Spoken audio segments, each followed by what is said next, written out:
The approach. The void between stars held no terror for Commander Vexnar. From the command bridge of the Arconian warship Sovereign Flame, he gazed at the holographic display showing the small blue planet.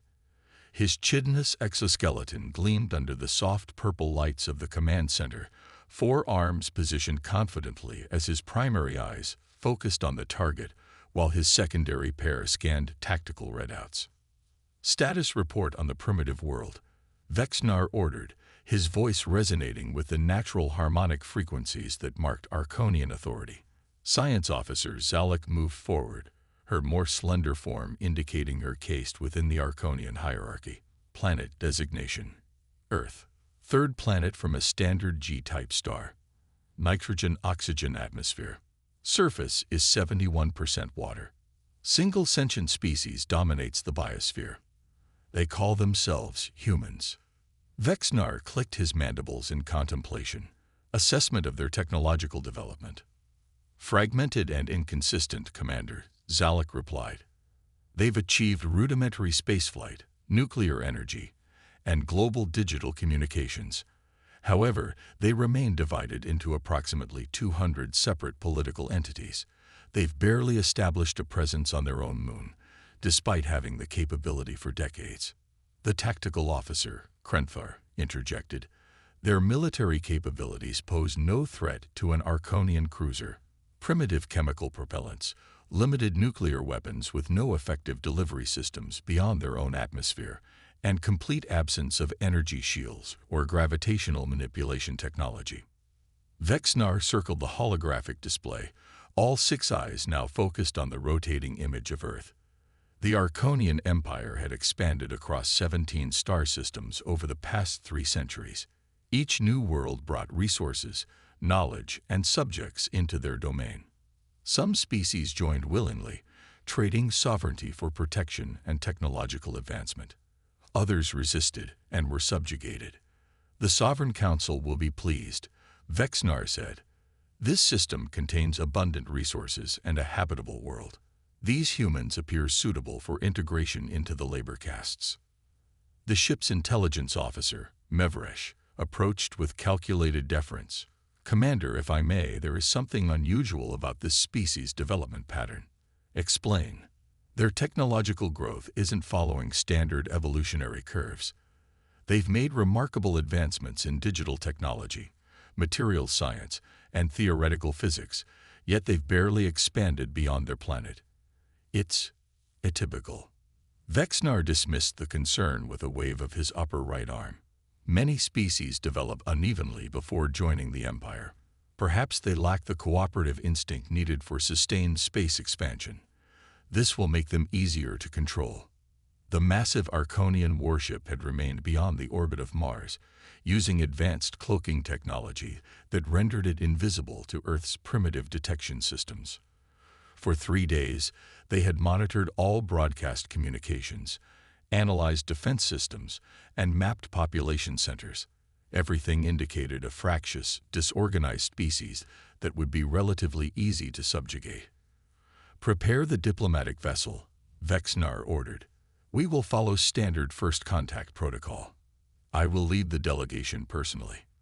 Commander, Tactical Officer Krenthar cautioned, is that wise? While they pose no significant threat, unknown variables always exist. Vexinar's mandibles clicked in what passed for laughter among Arconians. I've conducted first contact on 7 worlds, 3 of which required subsequent military action.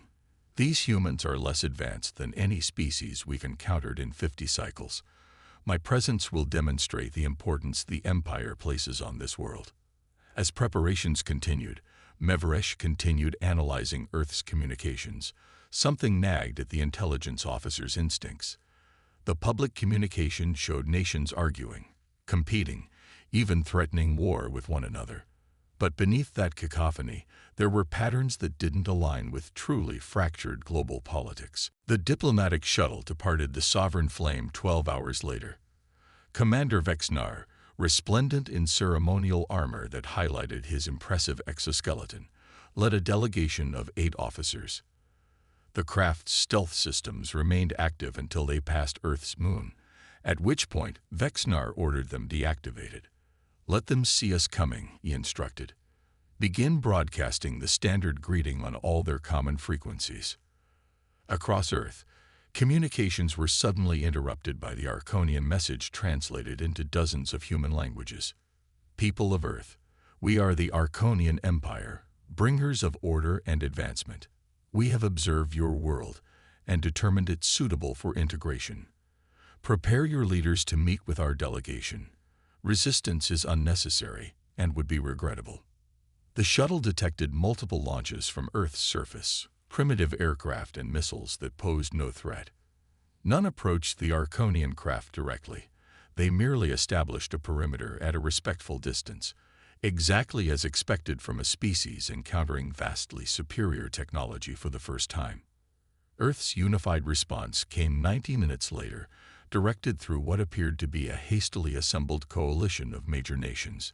They agreed to a meeting on a neutral platform in the middle of the Pacific Ocean. The coordinates indicated an oil drilling platform that had been quickly converted for the historic encounter. As the shuttle descended through Earth's atmosphere, Vexnar observed the planet's surface. Sprawling cities, vast agricultural areas, and extensive transportation networks all indicated a productive world that would serve the Empire well. The platform came into view, a simple metal structure extending from the ocean surface, surrounded by various naval vessels keeping their distance. The shuttle landed smoothly on a designated area. Atmospheric analysis confirmed the air was breathable for Arconians without assistance. Vexnar adjusted his translator implant and led his delegation onto Earth's surface for the first time. A small group of humans approached, 5 individuals in formal attire without visible weapons. They showed appropriate signs of awe at the Arconians' appearance, but maintained composure. A female human with silver-streaked dark hair stepped forward. "I am Dr. Elena Chandra, representing Earth's United Nations Security Council," she said, her voice steady despite the historic nature of the moment. "We welcome you to our world and hope for peaceful dialogue." Vexnar towered over the human delegation, his 4 arms positioned in the formal stance of Arconian diplomatic supremacy. "I am Commander Vexnar of the Arconian Empire. Your world has been chosen for integration into our domain. This meeting will establish the terms of your transition to Arconian governance." Dr. Chandra's expression remained neutral. "Perhaps we should continue this discussion inside, Commander. We've prepared a facility for our meeting." The humans led the Arconian delegation to a nearby structure, a simple rectangular building with windows overlooking the ocean. Inside was a large conference table with chairs obviously adjusted to accommodate Arconian physiology. Vexnar noted this adaptability with approval. It would make the transition smoother if humans were quick to accommodate their new rulers. As they seated themselves, Vexnar activated a small holographic projector. "Allow me to explain the benefits of joining the Arconian Empire," he began, displaying images of advanced Arconian technology, megastructures, and seemingly prosperous planets. "We bring order to chaos, advancement to primitives, and protection from the dangers that lurk between stars." The human delegates listened attentively, asking occasional questions about Arconian society, technology, and the status of other integrated species. Their queries were intelligent but revealed no understanding of advanced physics or interstellar politics. "And what would be required of Earth in this arrangement?" Dr. Chandra asked finally. Vexnar's mandibles twitched in satisfaction. This was progressing exactly as expected. "Your resources would serve the greater Arconian domain. Your people would find purpose in the labor and military castes. Your best minds would contribute to Empire research under Arconian guidance." "And if we decline this offer?" another human delegate asked. "That would be unfortunate," Vexnar replied, his voice dropping to a lower register. "Those who resist integration typically require convincing. We prefer not to damage potential assets, but we have considerable experience bringing reluctant species into the fold." Dr. Chandra exchanged glances with her colleagues. "Commander Vexnar, before we continue, there's something we believe you should see." She pressed a small device on her wrist. Suddenly, The walls of the conference room became transparent, revealing the ocean around them. But what Vexinar saw made his primary heart skip a beat. The oil platform they had landed on was merely the visible tip of a massive structure extending deep below the ocean's surface. And surrounding it, previously invisible to their sensors, were hundreds of advanced vessels unlike anything in their preliminary scans. As Vexinar struggled to process this revelation, Dr. Chandra's demeanor changed subtly. "Perhaps, Commander, we should begin our real discussion now." The revelation. The atmosphere in the conference room shifted palpably as Commander Vexinar and his delegation stared through the suddenly transparent walls. The ocean around them teemed with sleek vessels that had materialized from nowhere, their designs clearly incorporating technology far beyond what the Arconians had detected from orbit. "What deception is this?" Vexinar demanded, rising to his full height, all four arms tensing in the Arconian threat display. Dr. Chandra remained seated, her composure undisturbed by the commander's aggressive posture. "No deception, Commander. Merely a strategy refined over generations." She gestured to the vessels surrounding them. "We call this our Phantom Fleet. Your sensors couldn't detect them because they operate on principles your science hasn't yet discovered." Another human entered the room, a tall man with dark skin and the bearing of someone accustomed to command. "I am Admiral James Chen, Supreme Commander of Earth's Unified Defense Forces." He introduced himself. "What you're seeing is a small fraction of humanity's true military capability." Vexinar's tactical officer, Krenthar, activated his scanner, frantically attempting to analyze the vessels. "Commander, I'm detecting no conventional power signatures, no recognizable propulsion systems. These craft shouldn't be able to move, yet they're clearly maneuvering with precision. Your scanning technology relies on detecting particles and energies within the standard model of physics," Admiral Chen explained. "Our advanced systems operate partially in what we call the substrate dimension, a layer of reality your science considers theoretical." Dr. Chandra tapped her wrist device again. The ceiling of the conference room also became transparent, revealing the sky above, and what waited in orbit. Where there had been empty space around the Sovereign Flame, now appeared dozens of orbital platforms and vessels that dwarfed the Arconian warship. "We detected your approach 3 months ago," Admiral Chen continued. "We've been monitoring your communications, analyzing your technology, and assessing your intentions since you entered our system."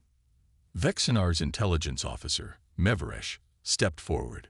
"The political divisions we observed, the separate nations, the primitive technology, a carefully maintained illusion," Dr. Chandra confirmed.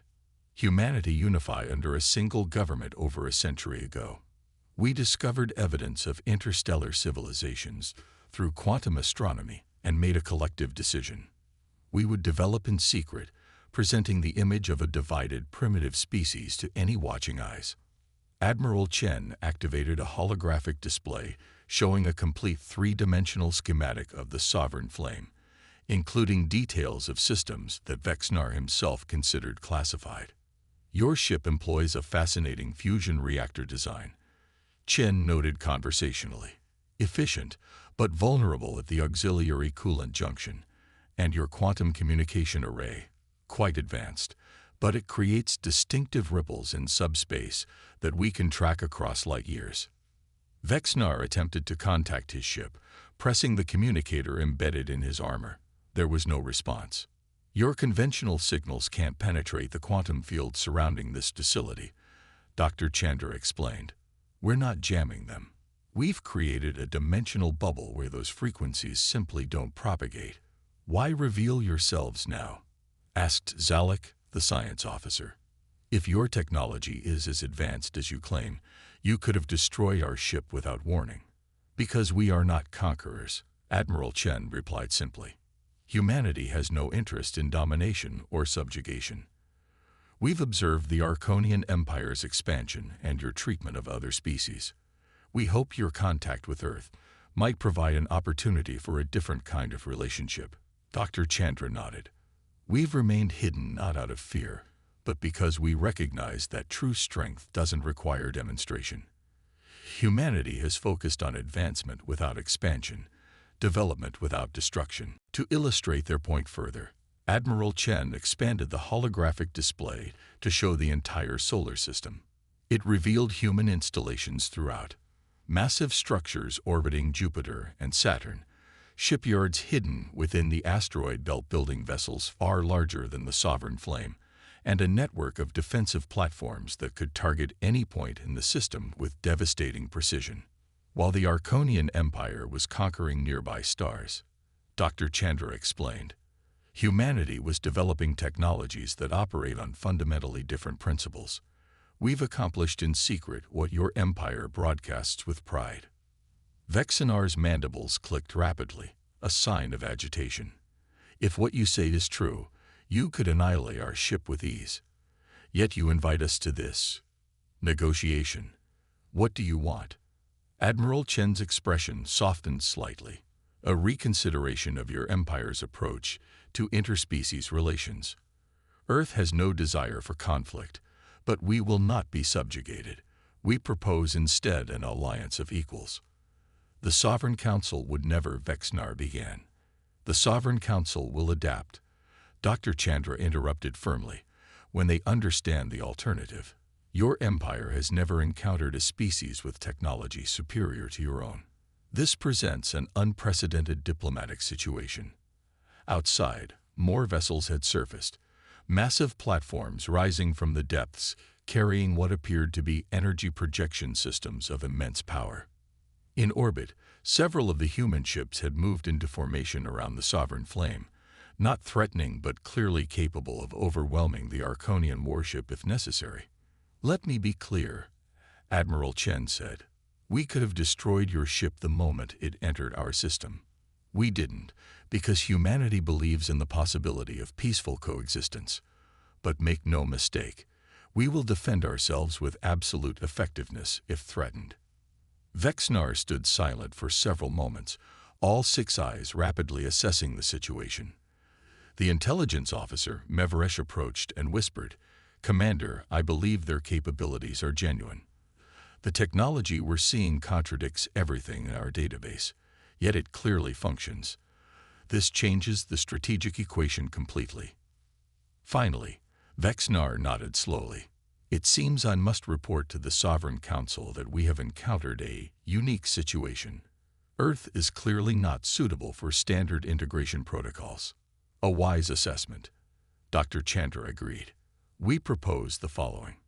Your ship will be allowed to depart unharmed, carrying our proposal for mutual recognition and non-aggression between Earth and the Arconian Empire. We will share limited technological insights as a gesture of goodwill, but we will not tolerate any future aggression." "And if the Council rejects these terms?" Vexinar asked. Admiral Chen's expression remained neutral. "We've already dispatched diplomatic vessels to each of the 17 worlds in your empire. They will arrive simultaneously with your report to the Council. Their message will be the same as ours. Humanity seeks peace but stands absolutely ready for any alternative." The implication struck Vexinar like a physical blow. The humans had not only anticipated this encounter, but had already taken action beyond the solar system. The strategic implications were staggering. "How long have you been observing us?" Vexinar asked, his voice quieter now. "We detected the Arconian." Back aboard the Sovereign Flame, Vexinar composed his report to the Sovereign Council. He chose his words carefully, fully aware that his assessment would shape the Empire's future relationship with this remarkable species. He concluded with a personal observation. "In all my cycles of service to the Empire, I have never encountered a